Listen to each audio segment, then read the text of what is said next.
और मेरा आपसे अनुरोध है कि अपनी अपनी जगह पर खड़े होकर के तालियों के साथ मंत्री जी का स्वागत करें। अपनी अपनी जगह खड़े हो जाएं और एक बार खड़े होकर के मंत्री जी का उनकी उसमें स्वागत करें। राम राम भाई राम राम। भारत माता की, भारत माता की, वंदे वंदे। भारतीय जनता पार्टी, सरदार संदीप सिंह, जिनका हम काफी समय से इंतजार कर रहे थे। हमारे हरियाणा सरकार में मंत्री सरदार संदीप सिंह जी हमारे बीच में पहुंच चुके हैं। सभी साथी तालियों के साथ उनका स्वागत करें। आपकी पंचायत ने प्रोग्राम रखा और आज हमारे आदरणीय मंत्री जी इस प्रोग्राम में शिरकत कर रहे हैं। सभी साथियों ने बड़े अच्छे जोश के साथ मंत्री जी का स्वागत किया, उसके लिए आप सबका बहुत बहुत धन्यवाद। अग्नि जी, मंजीत सरपंच जी और पूरी गांव की पंचायत मंत्री जी का स्वागत कर रही है।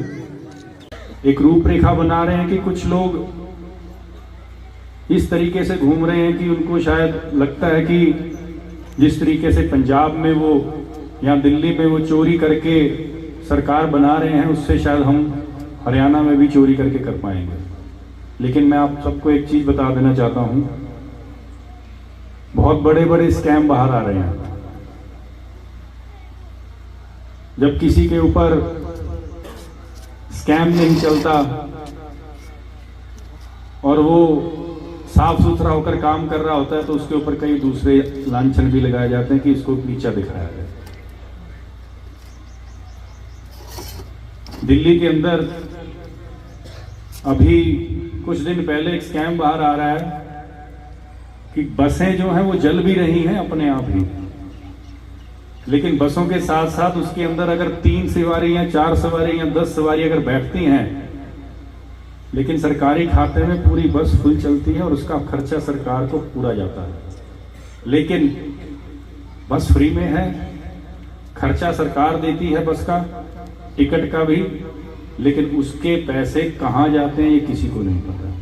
ये भोले भाले जो जनता है, इनके जेब में से जो हम टैक्स भरते हैं, चाहे वो पानी की बोतल हो, चाहे वो हम खाने के लिए कोई भी सामान लेकर आए बाजार से, उसका जो टैक्स देते हैं हम, हर चीज के ऊपर टैक्स लगता है, वो टैक्स देते हैं। वो टैक्स जो है दिल्ली में चोरी की जा रही है।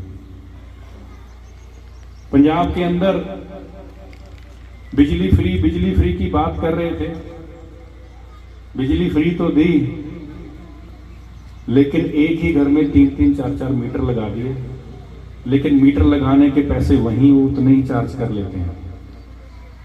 फिर छापे मरवा के उसी के ऊपर रेड करके फिर उसको रुकवाने के लिए पैसे खा लेते हैं। बात वहीं पे आ रही है। सारी पंजाब में हो तो उनसे पूछ भी लेना। अगर हम व्यवस्था की बात करें, हमारे हरियाणा में पुलिस कर्मचारी दिन रात मेहनत कर रहे हैं। पंजाब में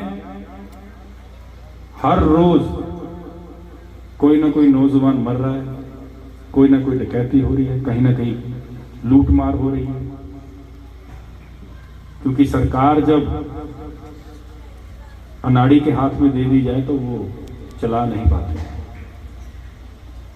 यहां पर जितने बुजुर्ग बैठे हैं, इन्होंने कई विधायक, कई मंत्री, कई मुख्यमंत्री देखे होंगे, हरियाणा के भी और दूसरे प्रदेशों के भी, लेकिन कभी ऐसा हाल नहीं हुआ था जो आज हाल हो रहा है पंजाब का। एक समय था हरियाणा हमेशा पंजाब की कॉपी करता था, चाहे वो किसानों के रूप में हो, चाहे नौजवानों के रूप में हो, चाहे खिलाड़ियों के रूप में हो, पहलवानों के रूप में हो, चाहे महिलाओं के लिए बढ़ावा देने की, बच्चियों को आगे बढ़ाने की बात हो, शिक्षा की बात हो, हर जगह हरियाणा पंजाब को देखते हुए बढ़ता था।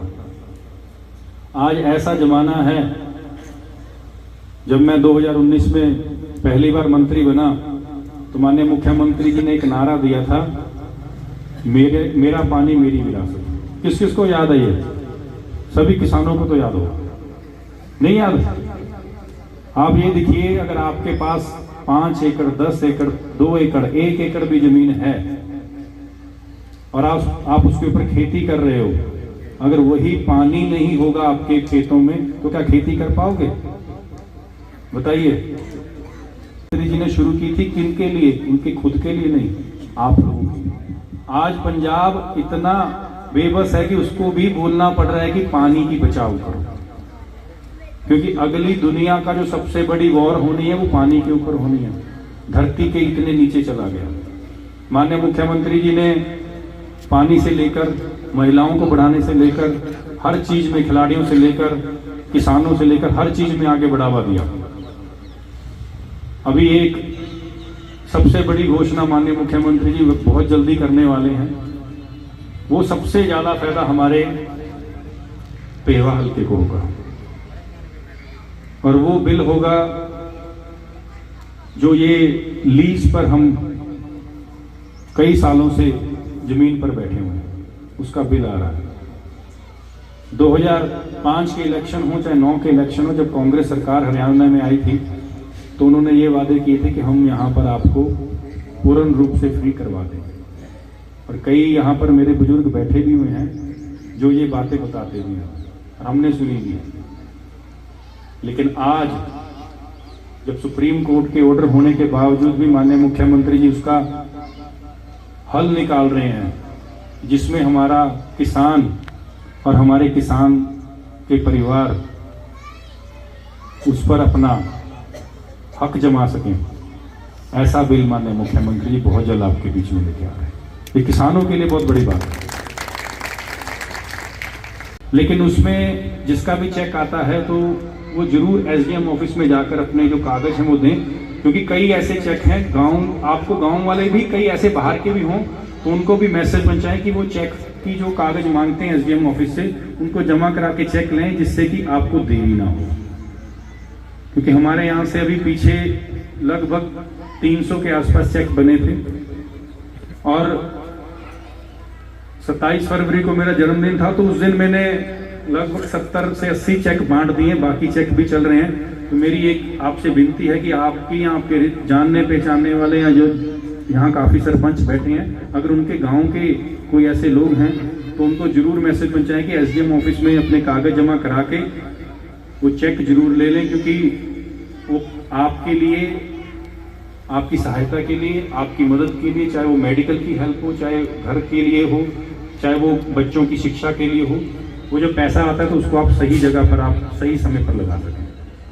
मैं सिर्फ आप लोगों से एक ही विनती चाहता हूं, अगर आप सहमत हो तो हाथ जरूर खड़े कर देना। अभी नहीं, अभी तो मैंने बात ही नहीं करी है। मुझे सिर्फ एक ही चाहिए। देखिए यहाँ पर इतने बुजुर्ग बैठे हैं जिन्होंने कई नेता देखे, मैं पहले भी अपने भाषण में बोल चुका हूं।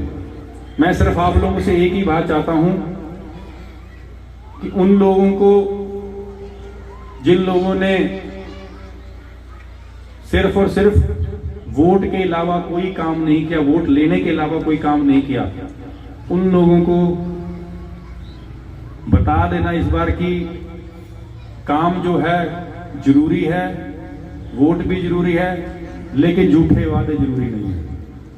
कुछ लोग आएंगे आपसे मीठी मीठी बातें करके जाएंगे, काम नहीं करेंगे।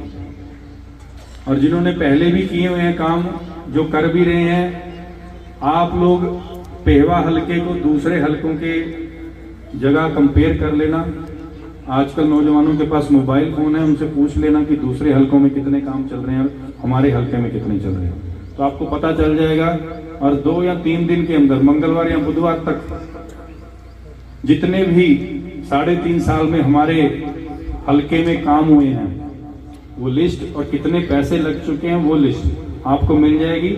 और अभी रिसेंटली 25 करोड़ रुपया हमारा सड़कों का पास हुआ है, जिसमें 11 मुख्य सड़कें हैं, प्लस 23 करोड़ रुपया एक और पास हुआ है, जिसमें जो छोटी सड़कें हैं, जिसमें जो राजेंद्र बागले जी बात कर रहे थे, ऐसी सड़कें हैं। राजेंद्र जी ने, मुझे लगता है कि ये इस तरीके से दिए, काफी लंबी लिस्ट है और करेंगे भी पूरी, चिंता ना करें। ये राजेंद्र जी ने कम्युनिटी हॉल की बात की, जिसको मैरिज पैलेस भी आप लोग कहते हो। ये बहुत खुशी की बात है कि हमारे हलके के अंदर लगभग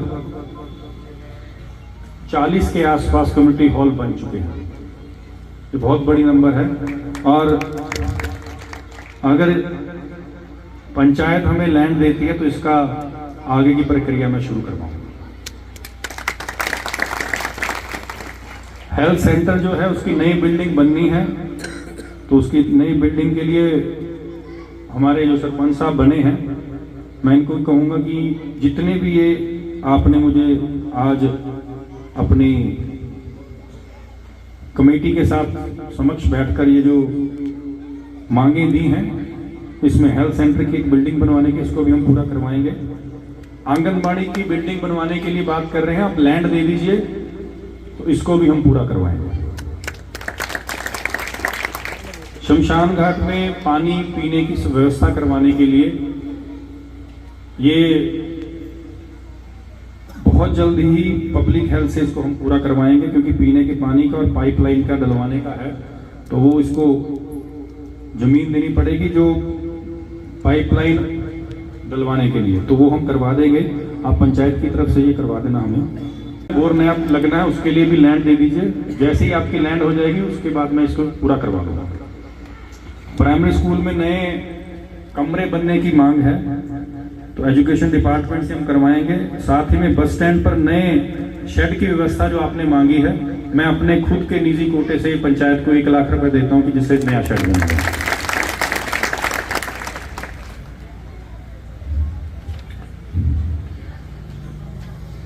गांव में अनाज मंडी को सब यार्ड बनवाने के लिए यहाँ पर सरपंच साहब की तरफ से एक अलग से लेटर दे दीजिए।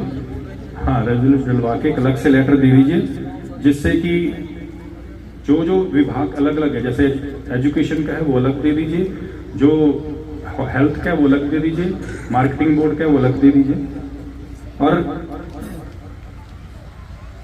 बाखली स्टेडियम में मिट्टी डलवाने की बात कर रहे हैं राजेंद्र बाखली जी, मैं कहता हूँ मिट्टी तो भी कम है। मैंने 1.5 करोड़ रुपए का इसका बजट पास किया है।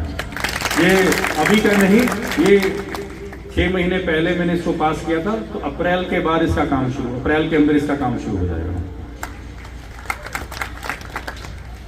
और एक अभी बहुत बड़ी इन्होंने मांग की थी कश्यप समाज के लिए धर्मशाला बनाने के लिए, तो लैंड हमें आप, क्योंकि हमेशा बात लैंड के ऊपर आती है, पंचायत अगर लैंड देती है तो उसके ऊपर हम कश्यप समाज के लिए भी नई धर्मशाला बनाने के लिए भी हम काम करेंगे।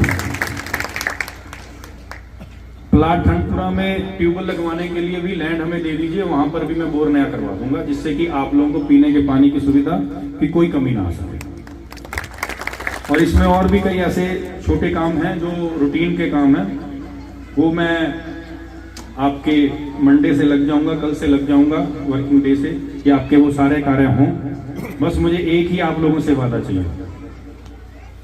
हम लोग हमेशा, मैं, मेरा परिवार हमेशा एक ही कार्य के लिए चला हुआ है कि आप लोगों की सेवा करना। एक तो जिसको भी पैसा आपका है, वो जो भी हम आर्थिक सहायता देते हैं वो पैसा आपका है। मेरा पैसा तकरीबन 1.25 करोड़ या 1.5 करोड़ के आसपास लग चुका है, लग चुका कि नहीं? लेकिन मैं चाहूंगा कि पैसे के साथ साथ आप लोगों को जानकारी भी मिलेगी कहां कहां पैसा लगा है। तो उसके लिए मंगलवार या बुधवार को वो लिस्ट आ जाएगी। उसके बाद हम फेसबुक के माध्यम से या मीडिया के माध्यम से, अखबार के माध्यम से हम वो छपवाएंगे कि आप तक पहुंच जाए कि हमने क्या क्या काम किए हैं। और तकरीबन इस हलके में, पेवा हलके में 3 सालों का 12 से 13 करोड़ रुपया जो है वो आर्थिक सहायता के रूप में मैंने बांटा है। ये बहुत बड़ी बात है मेरे लिए नहीं, आप लोगों के लिए, क्योंकि आपका पैसा है, आप लोगों का पैसा है। और मैं हमेशा जेब में अगर 1 रुपया हो तो मैं 1.5 रुपये खर्च करने की क्षमता रखता हूं।